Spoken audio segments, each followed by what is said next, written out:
చూద్దాం. కేంద్రం నుంచి ఏపీకి 80,000 కోట్లు. కేంద్ర మంత్రి కీలక వ్యాఖ్యలు. రాయలసీమ పర్యటనకు సీఎం చంద్రబాబు.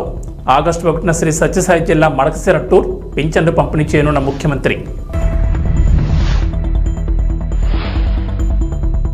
ఏపీలో ఇళ్ల నిర్మాణానికి సంబంధించి కీలక నిర్ణయం.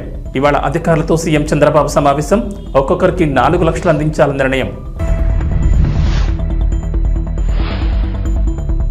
హైదరాబాద్ శివార్లలో అద్భుత నగరం.